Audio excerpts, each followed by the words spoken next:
Okay, we're going live now. Hello, everyone. Um, Welcome to Jaws Christ Talk Special. Thank you for joining us for this episode of Christ Talk Special on May 18th, 2023. Today, I have Jim and his brother Pat McDonough here with us. These two are my cousins. We're going to talk about growing up Catholic and what it means for each of us today. First, I would like to give a special thanks to Wingate TV, Transform U Media, Zach with Pack Channel, and Jay Stoyan with Disability Channel for hosting our shows. Be sure to subscribe to our page or wherever you found this. Now let's get to the show. So I interviewed, you can see Pat McDonough, Jim McDonough, and John Tarr. We those two are brothers, obviously, and I am their cousin. We all grew up in a German Catholic family. Those two, other side of their family is Irish, and mine was Dutch. But we all grew up in various different ways as Catholics, and we'll talk about a little bit of our families and where we came from. So, because Jim is the older and uglier brother, I'm going to have him start out first. So, Jim, take it away. Thank you, John. I'm glad you added the part that to the German was also the Irish. That made a difference. You know, it softened the German a little bit. Oh, that's pretty hard. That's pretty hard to do. Yeah. And we had, there were 8 of us kids, 4 boys, 4 girls. And our faith was very important to our parents. Very important. All my sisters have the name Mary in their name: Susan Mary, Mary Kay, Rosemary, and Mary Eileen. Because our Blessed Mother is very big part of my mom and dad's devotion. My dad especially. He was very devoted to Our Lady and the saying of the Rosary. So that was one of my earliest insights into my parents. You know, what drove them? What was special to them in their faith? What did they want to implant in us? They lived a strong life of social outreach. I can go into detail in a little bit. Pat may want to give some more, but he saw things that I didn't see, and I saw things that he didn't see based on where dad was with his illnesses, where mom and dad were together. There were kind of some breaking points that life stopped in a certain way because dad was in the hospital for months at a time. And when he would come home, then, you know, life sort of went back to where it was, but not never the same. But it didn't hurt us at all. Their faith never wavered through the whole thing. For instance, when my dad first went into the hospital and he was going to be in there for a couple of months, Mom pulled us all aside and said, "We're going to make it. We're going to make this. We're going to survive this. We need to support Dad with our love and our prayers." And so we did. We older kids offered to, and now this was right before Christmas. So we older kids offered to give our paper out money, whatever we could do, to my mom so she could buy the younger kids gifts. Pat remembers that. Oh, okay. Well, the thing that I really strongly remember about that Christmas, it was a very special time in our family, and of course there was a lot of anxiety and fear because we didn't know what the future held and everything like that. But we belonged to a very strong Catholic community. Our parish was very supportive of us. In fact, I love to tell this story about how that was a Christmas where we had something like 3 or 4 Santa Clauses show up at the house on Christmas Eve. One was black. Boy, that ended that. Oh, no, he was good. Yeah. They were all good. The thing I really strongly remember is our school always had a food drive before the holidays, where kids would bring in cans of food and to support the needy folks and stuff. Well, as we got a whole load of food from the parish coming back at us. I remember unloading it and saying, "Hey, I brought that can 2 weeks ago." Can I piggyback on something you just said, Pat? The parish did take care of us. They started their St. Vincent de Paul Society for the McDonough family. Oh, I didn't know that. Yes, it was Bill Schneider and Dick Broran and that whole crowd started that for the McDonoughs. Interesting. Okay, what church was this and what town? St. Raymond Catholic Church in Mount Prospect, Illinois. Okay. Yeah. And just to piggyback on the community there, just a little sociological background of it. Mount Prospect was a growing suburban community for the baby boom generation. A lot of young families of veterans who had served in the war had moved to Mount Prospect, buying small houses, starter houses, and everything, and they were starting families. Of course, Mount Prospect had a very strong, heavily Catholic influence in it, and part of that all revolved around the parish, where everybody was involved in parish activities. So our parents joined a group called CFM, Christian Family Movement or Catholic Family Movement. That became the center of not only their spiritual life, but their social life as well. And most of our friends that we made friends with came from the parents of that group. So it was kind of all enveloping of the entire family, really just supporting on all levels. So it was natural when our dad got sick, when he got sick, they just rallied to the cause to support the McDonoughs. Wow, that's interesting. In this day and age, we don't see that a whole lot anymore. That's almost like something that was in the bygone era. I just know that. John, Pat said that it was a new suburb, a new suburban sprawl, and it was people that had come from the city. And if you look at the dynamics in the city, people didn't say they lived in this neighborhood or that neighborhood. They lived in this parish or that parish. Yeah. We were always told we came from St. Henry's, and that was our identity. That was my parents' identity till they moved out to Mount Prospect. Right. That's right. I remember when we went back for our family reunion and we saw where our grandparents lived, and right down the street, your mom and dad and the beginnings of your family was right down the street, a short distance away. Do you remember the name of that parish, that church, that St. Henry's that was there? That was St. Henry's? Yes. Yeah. I actually had a chance to go to it. What? Excuse me. It's now a Vietnamese parish. Really? I had to call for some records to get some records sent when I was doing different things. And I had to call on a Tuesday or a Thursday because the English-speaking secretary would be there. The other days they were Vietnamese. Wow. Wow. Yeah. How interesting is that? I remember going to church there, vaguely remember going to church. I don't remember my grandfather at all, but I do remember my grandmother, obviously, when she moved from there and moved into Des Plaines. Yeah. And then I remember going to visit her when I was a young teenager and visiting with her. So that's where our family got the Catholic faith or Catholicism was from our two grandparents. I remember too that these two did not know each other until they moved to the United States.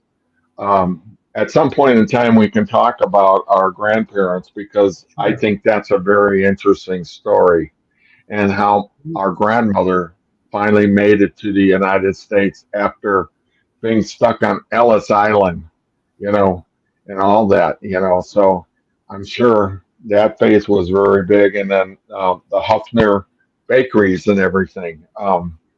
So that's very interesting too. I didn't know all this about your family.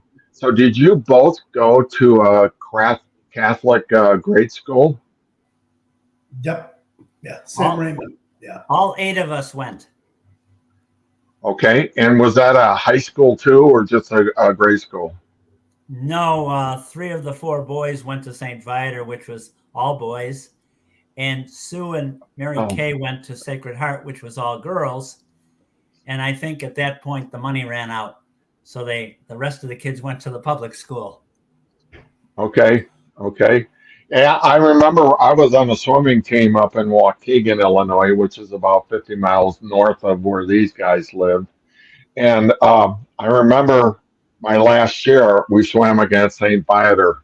So I always remember that too. And I Well, remember, Bob was a go swimmer. ahead. Bob was? Yeah, Bob was on the swim team for 4 years. Okay. So you might Yeah, have he swum. was I think he was a couple years ahead of me. So, Oh, right. uh, You're right. yeah. So that I never knew that. That's also very interesting. Um, you know, you talk about your parents and my parents. They didn't. My parents never didn't get along always that great. When you start talking about families, it's a messy business. There Yeah. are no perfect families out there. They all have something going on, and it makes you want to pull your hair out.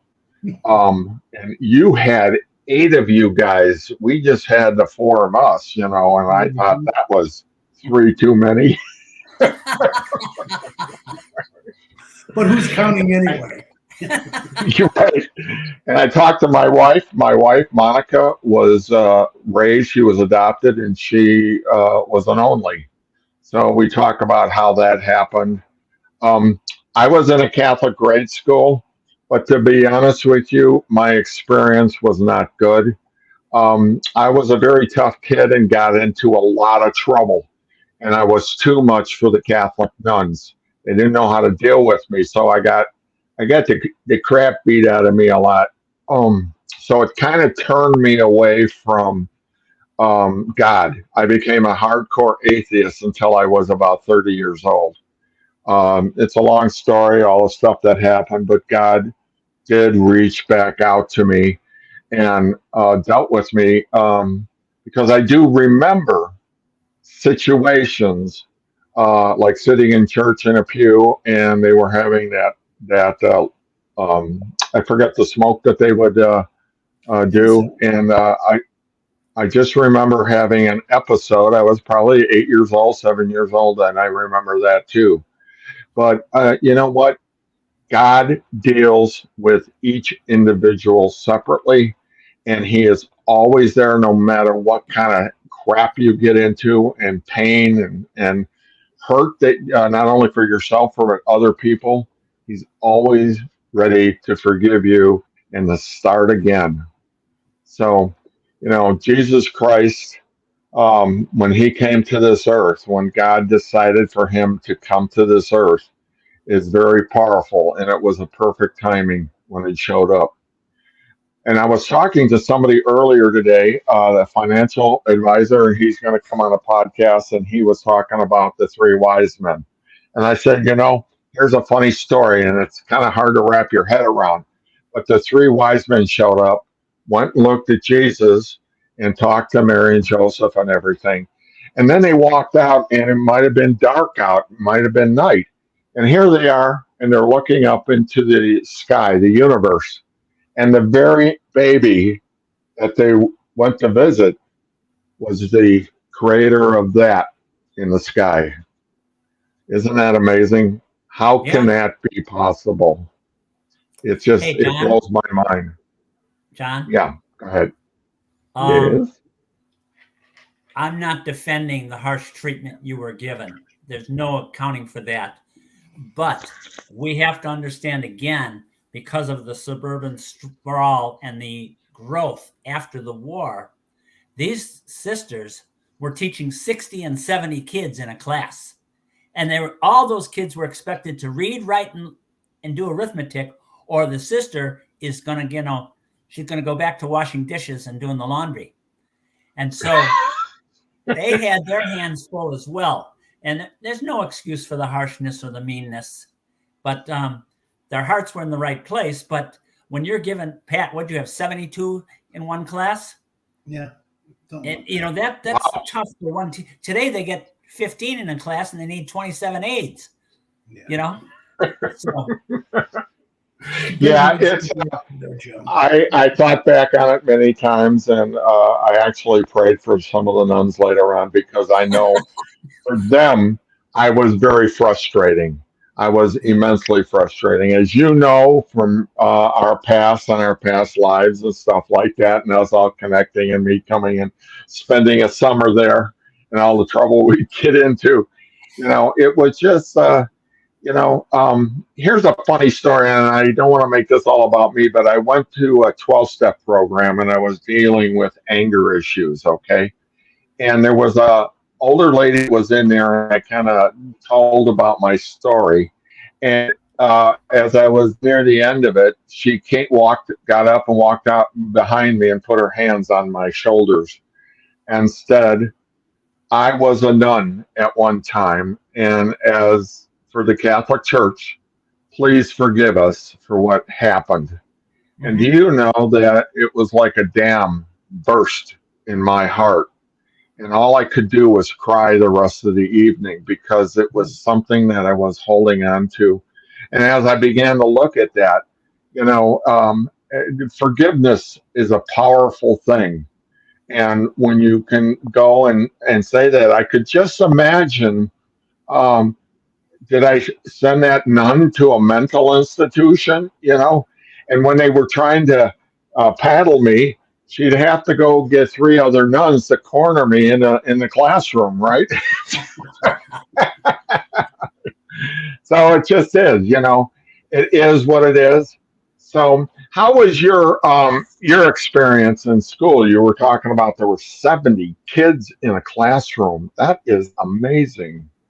Yeah, I don't know. I never really focused on the size of it, because I was there, and in my world, it was all about me.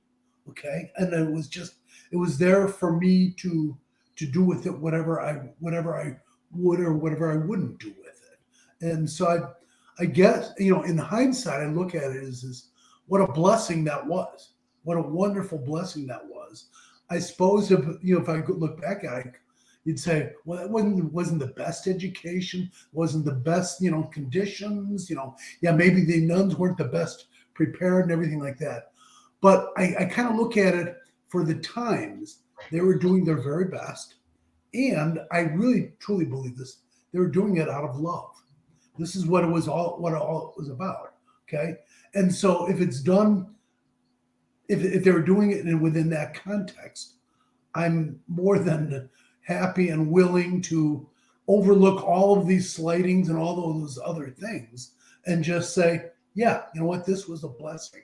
This was truly a blessing. That they were doing it out of love. They were doing it to try to improve me, as well as those 71 other kids in the classroom. So. We got to remember, this is the 1950s. Right. So life was very different. This is all before the hippie years, all before Vietnam, all before any of this stuff, shortly after the Second World War. So there was a lot of war vets, and these war vets were raising children of their own. So that was in the midst of all of that too. Your dad served in the military too, didn't he, in the Second World War? He did. That's been always kind of a mystery to me. He never saw combat. I'm not exactly sure what he did, because he never really, at least with me, he never openly or freely talked about his experiences. It was sort of like that was back then, that was then, and let's just focus on where we're at right now, where we're at now. So I think that, and in hindsight and what I've studied about psychology and things like this, I'm sure he was dealing with his issues. He was dealing with it in the very best way he possibly could. And well, do you remember he had that? He wasn't an unconscientious objector, but he had that next stage that said he would not Correct. fight unless he was attacked. And Correct. it was a statement of, he says, we're not supposed to kill. And so Right. that put him in a place that he could understand and be comfortable with. And so, as I understand it, he was sent to South Africa, and I think he sat in a shipyard for a year and a half or so. He talks about friends he met on the boat, on shore, somewhere in South Africa, but he was never real descriptive, like you said, Pat, about what he did. Yeah. But I do think that at least the germ of some of his emotional issues later in life came from his experiences during the war. And I believe that there was a bit of stress involved with it. Was it classic PTSD as we define it now? Maybe, maybe not. I don't know.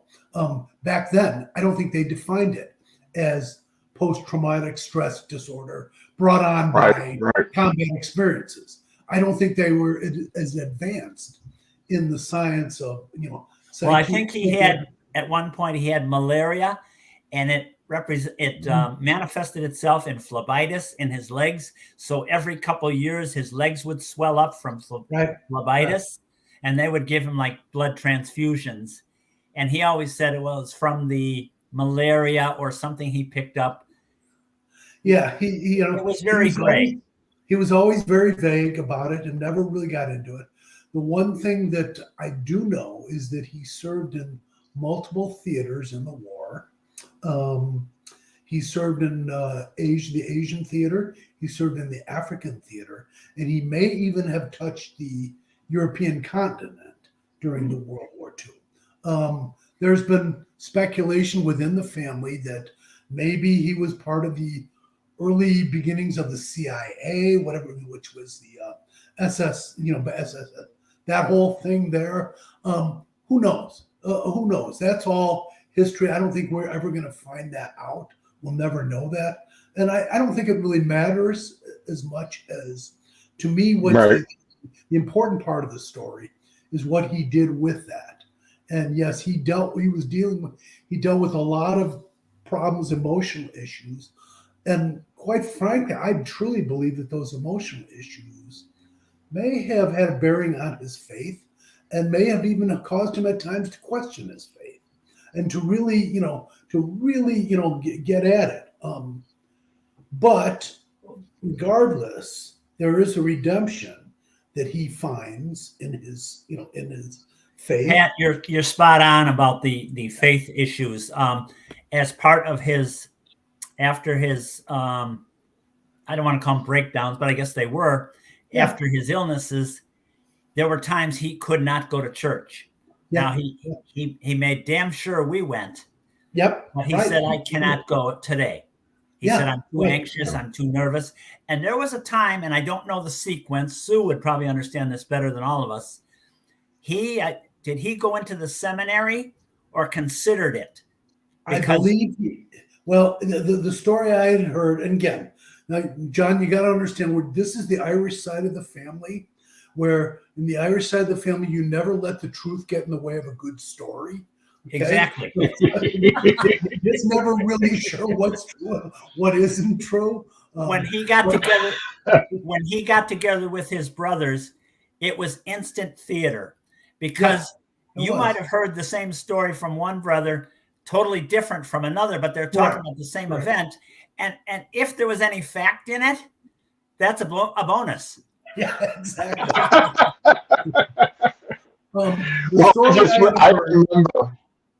I remember my dad and your dad, and they would get together, and these two were brainiacs. They, honest to God, they had the best sense of humor.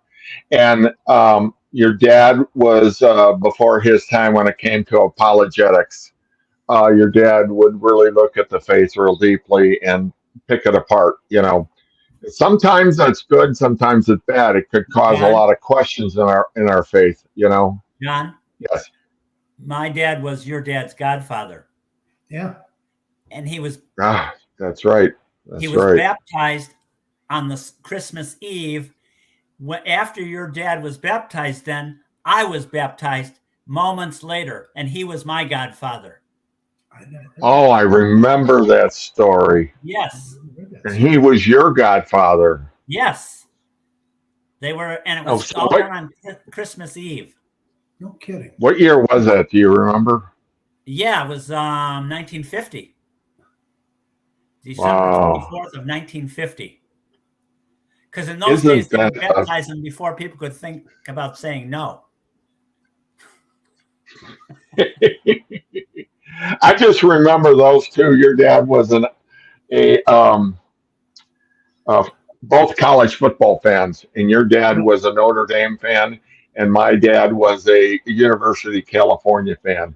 And they would USC. get together, and in those days they played every year, and they would have to travel all across the country. And those two would yell at each other. And I remember them watching the game in that room right next to the kitchen. And my dad would be smoking a pipe, and your dad would be smoking a cigar. And they opened the door at halftime, and you couldn't even see those two. And then somebody opened the window, and it would just come bellowing out, you know. But they get really close and look at the television. You know, it's like, oh, there was so much fun. There were so many things that were so cool between the Yep. families, and Agreed. yeah, it was. There's my wife, Monica. Hello, Monica. Hi. Hi, Monica. How are Where's you? the hair already with you men? What's that? I said, where's your hair? What's that? Tell him what I He said. said, "What's that?" Oh, What's- yeah, Hey. don't feel bad. I'm losing hair too, okay? Right, getting Yeah. bald right here. God made a Yeah. perfect. I can't hear him, but it's good to see you guys. I can't hear you. I got my Bluetooth in. Yeah, Oh, so, he doesn't want to let me talk.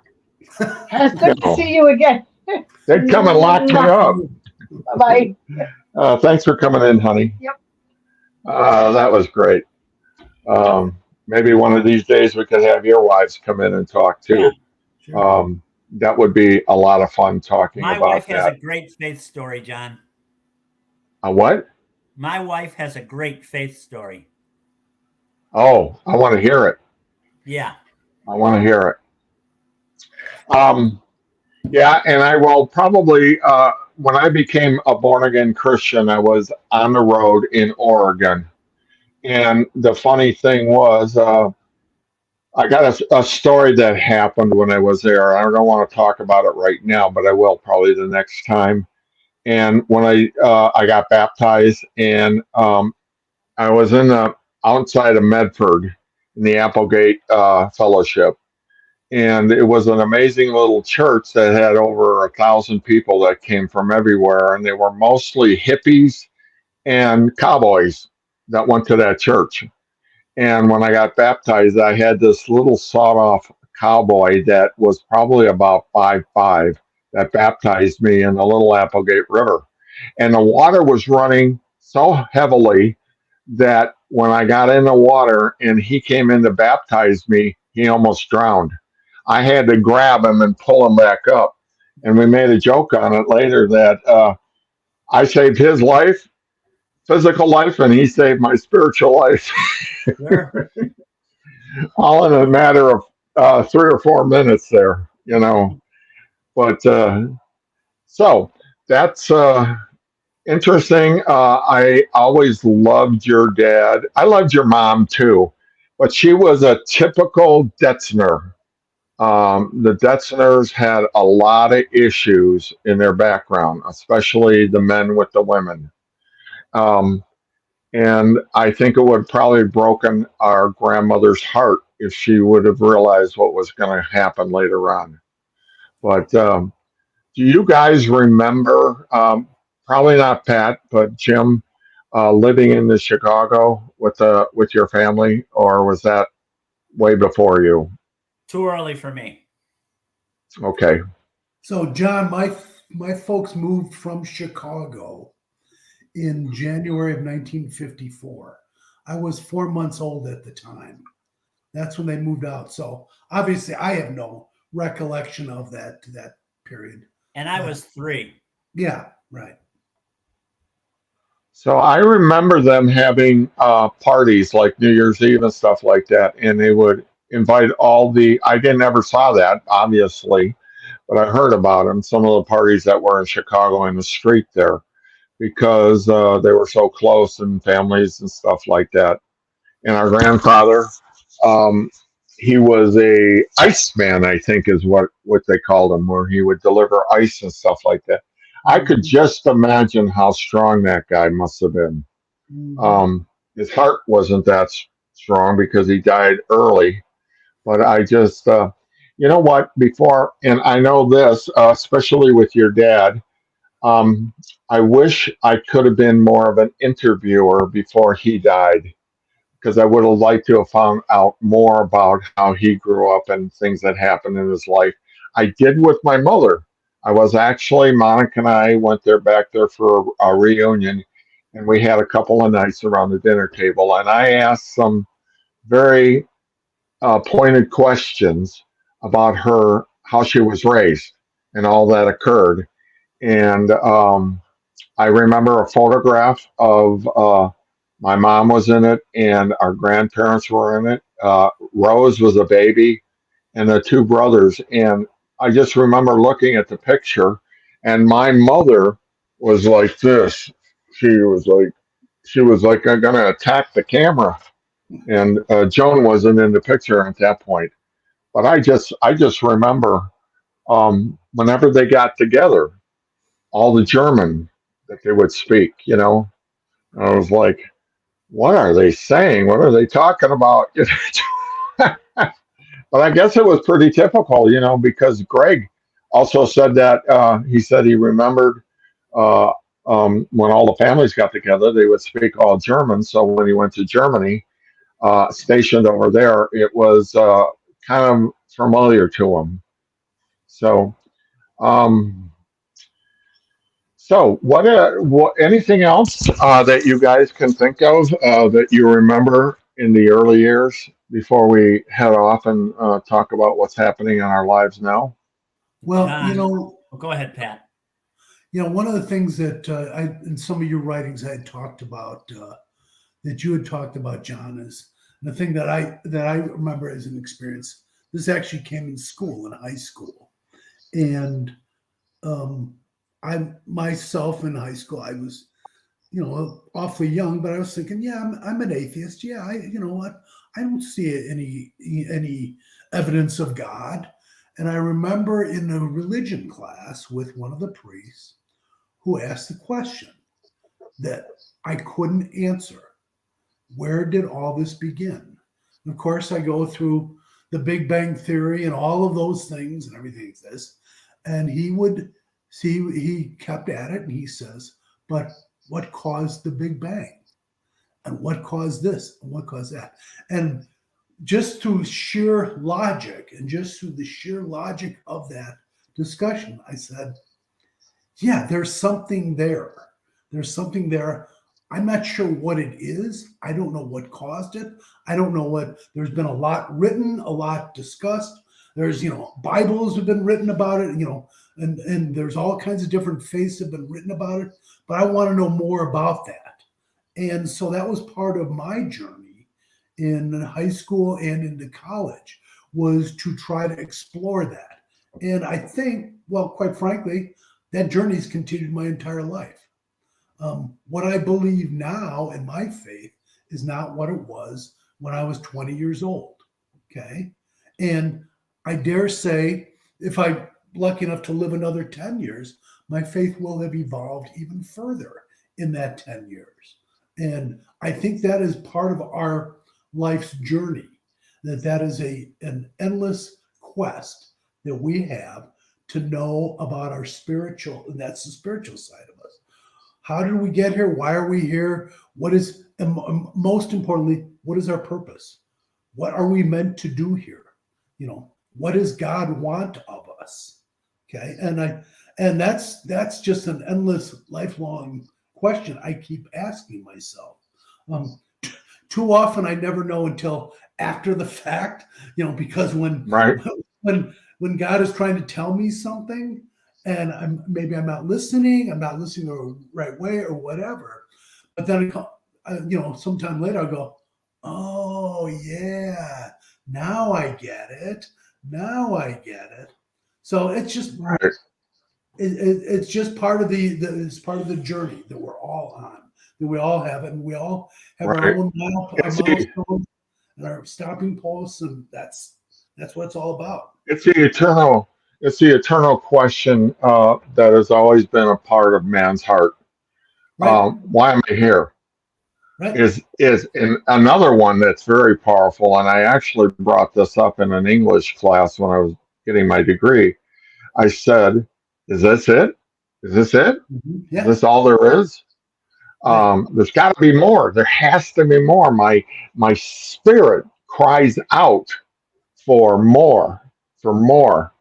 I know if I'm wrong, I'll just disappear into the ethers, and no one will know. But if I'm right, and there is more eternal, um, I want to be a part of that. I don't want to lose that. That was one of the things when I was an atheist that I had to deal with. I had to come to terms with. The other thing that you're talking about was the Big Bang. They Yep. call it the cosmological Right. singularity, Right. meaning that everything started at one specific point in time. The Bible talks about God breathed this all in at one specific point in time. It's the only religion, the Christian religion is the only one. And I put the Muslims in there too because they believe in the first 5 books of the Bible that he breathed it all in. So if it's a big bang, who pulled the trigger? Who was Right. behind all Right. that? Right. And I always say that. Who pulled that trigger right there? The other two things that kind of prove that there's a God is fine tuning in the universe. Everything has to be the Earth, the sun has to be a specific size, has to be a specific size, the planet to have life. It has to have a moon for the waves and everything, and it has to have two gas giants within that solar system to attract all the meteors going through. But the whole universe is fine tuned that way. And Right. then the third one is DNA. How can you pack all that information into this little dinky thing? So there has to be an intelligent designer behind all of that. It can't just happen. And so evolution was my God at one time. I really followed it, but I have since jettisoned that because um, there's a lot of scientists today that are saying that Darwin's evolution uh, no longer makes any sense. It's too complicated. Life is way too complicated to come out of a primordial ooze and be something very basic. And there is no basic life form on this Well, planet. my response, John, my response to that is now you're trying to think into the mind of God. Okay. People have been trying to do that for centuries, as long as we're here. Try to think like a God. We're not capable of it. We're not capable of it. It doesn't I mean make that I make a mess out of my own life. How am I gonna? seriously. That's You're right. exactly right. Exactly. That's what I'm talking about. Okay. I mean, but doesn't mean that we don't ask the questions. We don't want to know the answers. We keep hypostulating, we keep coming up with theories. That's the human condition. Okay. But I think that is our purpose. God wants us to understand him, and he's putting all of it out there for us to understand. Are we going to be able to put it all together? I'm not sure if I'm going to be able to do that. And I'm sure when I'm in my last moments, I'm drawing my last few breaths, I'm going to say, but what about this? But what about that? And what about this? Okay. So that's still the human condition. That's part of being human. Okay. And maybe You know what? because I get into a lot of these science discussions with other Christians and non-Christians, but it's my way of worshiping God. It's my Yeah. way of Yeah. finding out more about Him. You know, if you think about it, the universe, they didn't know how big the universe was until probably the last 30 years or 20 years. I'll tell you a real quick thing. There are more stars in the Milky Way galaxies than there are grains of sand on all the beaches on Earth. Yeah. Okay? That's 10 to the 10th power. Here's the real kick in the ass. There are more galaxies in our universe than there are grains of sand in the universe. And that's going 10 to the 150th power. I look at that. What entity, what is this entity that we call God that can actually do that? Start time and space at one particular time with all these trillions of stars? This is like, it blows my mind. And this entity loves me, and I can have a personal relationship with this entity. How's that possible? You know? So, I just, as time goes on and I learn more about God, the more I become in love with Him, because I just realize that we'll probably spend eternity getting to know Him, in ways we never thought possible. And I want to do that. And I want to have lunch with the two of you on one of the moons of Jupiter at some point in time. And we can talk about our podcast that we had. Hey, remember that podcast? Remember we thought we knew it all? Right. Well, let's hope it's not the first and only podcast. Yeah. Yeah. Yeah. Guys, So, my journey coming was back, different. Jim, go your ahead. journey's different. My journey was different. I never doubted God's authority. I never doubted His creativity. I never doubted His love for us. I always felt, and I got this from Mom and Dad and from the sisters, that I was a child of God and that I was special because of that. And what drove me to that was seeing the zeal of Catholics, of spiritual people, of religious people going to their faith and giving their time and their money and their love. I remember, Pat, I think you were a little bit little, when we lived on the other side of town in the summertime. Mom would walk us across town with a wagon, pulling how many kids we had, and we would go to daily mass in the summer. It wasn't every day, but it was several times a week. Well, the kicker was we got to stop at a bakery on the way home. So she kind of bribed it with bakery. But it was like, this was her zeal to implant this faith on us. And I wondered, why was it so important to her? Why was it so important to my father? My father had mental illness, and a lot of his illnesses dealt with guilt from not being a priest or not doing what the church wanted or what he thought God wanted him to do. And he had problems with his humanity, I think. Like you said, John, he was he thought about the faith. He thought apologetic. He dealt with that all the time. And I think part of that was from a guilt point. But I never had that guilt point. Where I got into trouble was thinking I knew it all, because I had this confidence of being with the Lord. So I didn't have to go to church on Sunday. So during college, I didn't go. And the first 2 years of my practice marriage, I didn't go to church. I didn't need to, because I had all the answers. He had given this to me. So we were kind of like this equal setting. And then the wheels came off in my life, the divorce and just the hurt, the pain, the suffering. It was like, wait a minute. What is wrong with me? I looked in the mirror one day and said, who are you? I don't like you. And it was like the bomb went off. when I realized I need the Lord.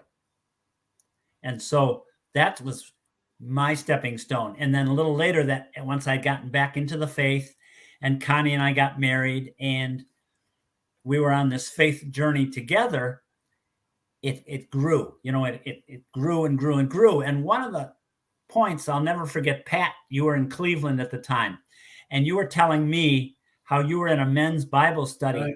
Right. I thought I got hit with a bolt of lightning. I thought, that's where I need to be. I need to be in a men's group studying this creator who loves me and has given me so much. And I just take it for granted, that I need to learn about him, love him more. And I have been in a men's Bible study for 27 years now. Wow. You'd think I'd get it. So you can blame Pat for that, huh? Yeah. You'd think I'd catch on. But that's kind of my story. It was a little bit different. God reaches out to where we're all at. Exactly. We're all different. Yeah. You were saying that something similar to that.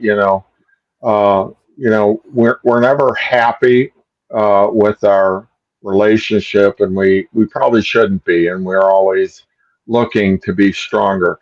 And that's probably what's going to happen here with us as we begin to explore God and the universe and different things, and talk about stuff, and talk about.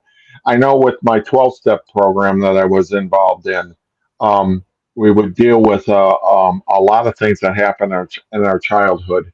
But I just remember as the different men would talk and some of the stuff that happened to them in their lives, I would think, geez, I'm not all that different than that guy, what a screw up he is. And then I would think, man, I'm worse than him.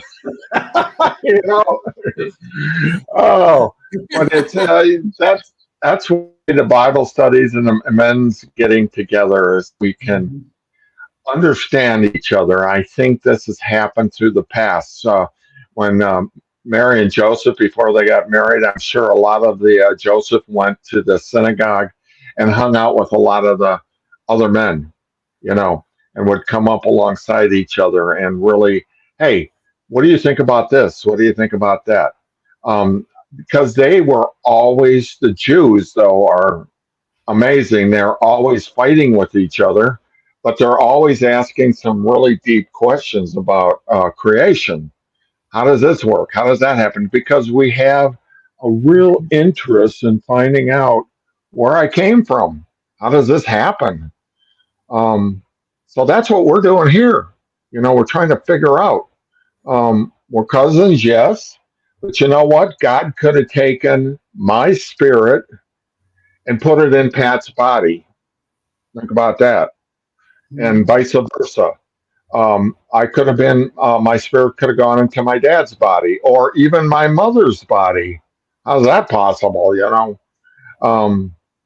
I just, it's called in time and place.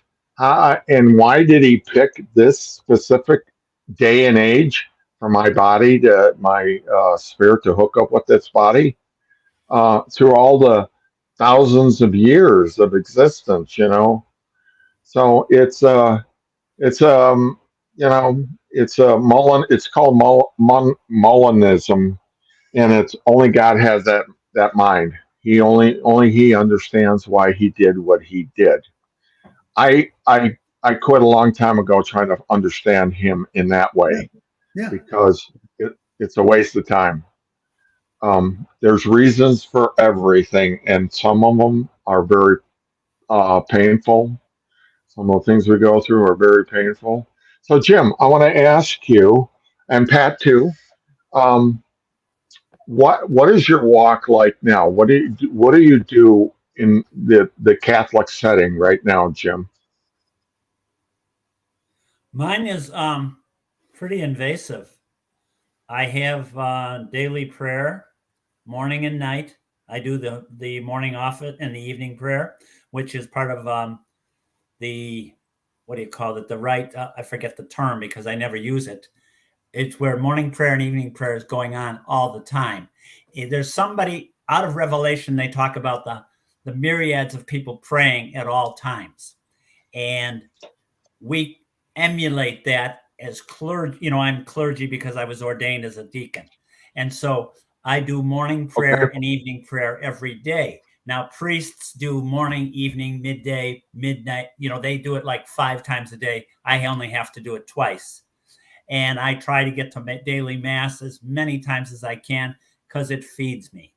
That's the body and blood of our Lord. It's also, we hear the word and then we have communion, and it feeds me, it nourishes me, and it gives me great satisfaction, great pleasure. And so I've got that, and then I've got Bible studies, and I'm involved with a lot of different things. I assisted at a funeral today, and I'll do wake services, and that is where you're really meeting people. Some people don't have any faith, and you bring them whatever is appropriate for them. You don't jam something down their throats.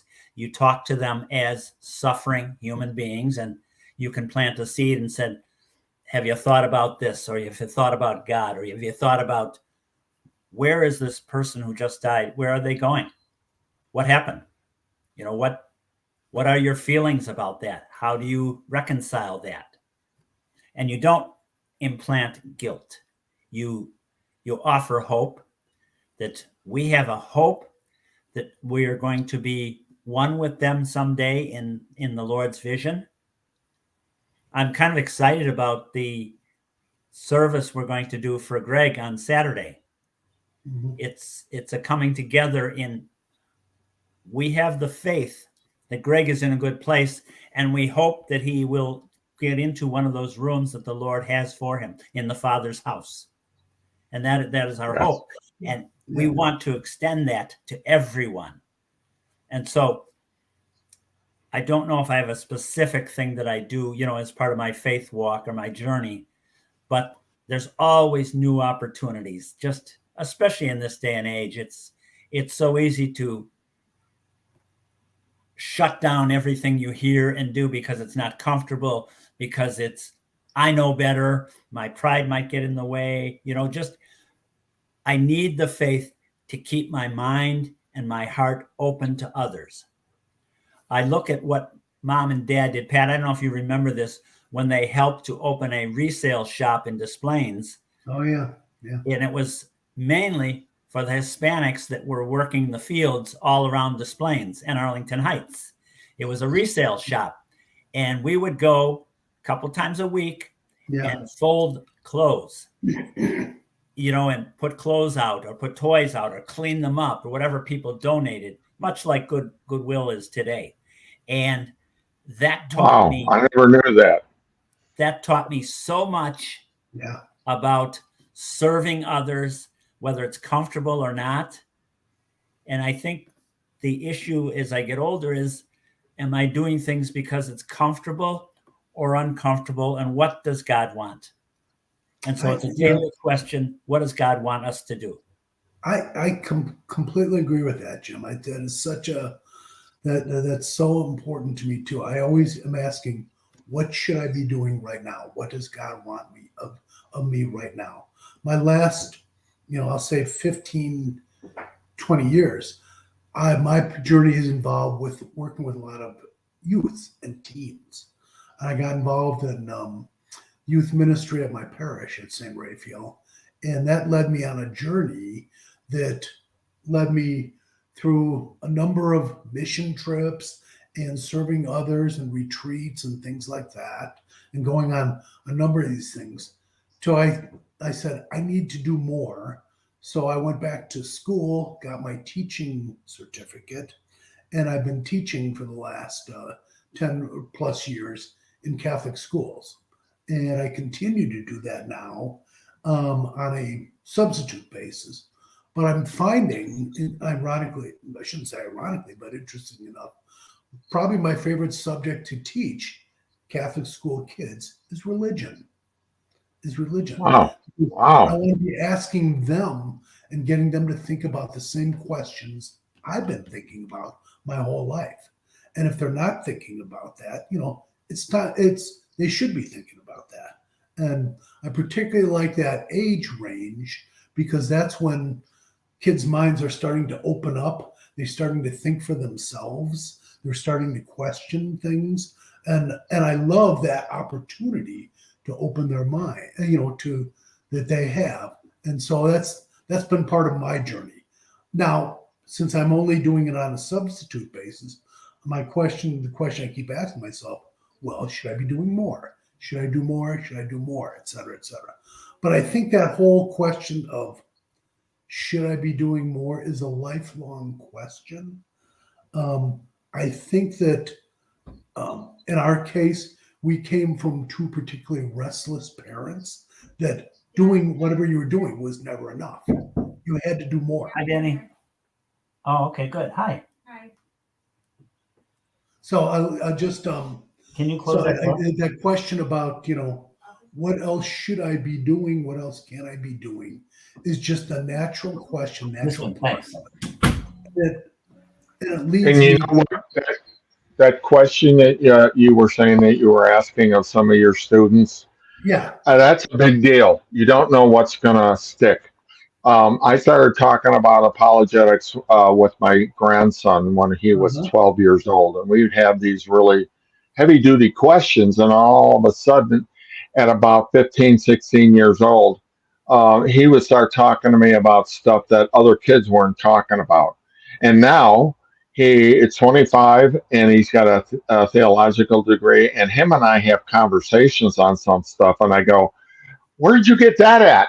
Can you repeat that about 10 times so I can, but there are things," and he tells me, "I remember you asking me this, Grandpa. I remember you saying this," and the same thing with you, Pat. If you ask them, and then all of a sudden they're like, "Geez, I never even thought about that." Sometimes we got to think and get others to think outside themselves in a world that's bigger than themselves, and especially in this day and age with so much chaos going on in our politics and everything else. It's crazy, all the stuff that's going on. So I just know, I know we're getting ready to wrap it up here. We got, it's 57. I'm going to close us out at 59:30. But I just want to thank both of you for coming on here today. It was, I have to get and look at the larger picture and what it was like to connect with people that I haven't seen for years, and to find out we're all pretty much in the same place, same area. I hope my sisters and my brother listen to this, and I hope your siblings also, and our ranging thing, and to bring back some talk about stories and things that have happened in the past. I know where my two sisters sit. My sister Kathy is kind of in a strange place. My sister Judy, she is a Christian, and she actually was the one that kind of prayed me to the place I needed to go so many years ago. And my brother Bill, he is kind of a atheist. So, you get older in your life and you start reassessing the different things that have happened in your life and how this worked out and how this happened. I would like to know more. So let's talk about after the podcast here, how we can get together on a more regular basis and go from there. So let me finish up here. Thank you, everybody who is here with us. Our next episode of Jaws Christ Talk Special will be aired in June, when Jim and Pat hopefully will be back with me. Be sure to subscribe to our channel and page where you found us, and check out our website to find out more about this and other shows. Until next time, we wish you a productive and enjoyable week. Goodbye. And I'm going to hit. God bless you. Thank you, John. Yes. Thank you, John. God bless Thank all. you.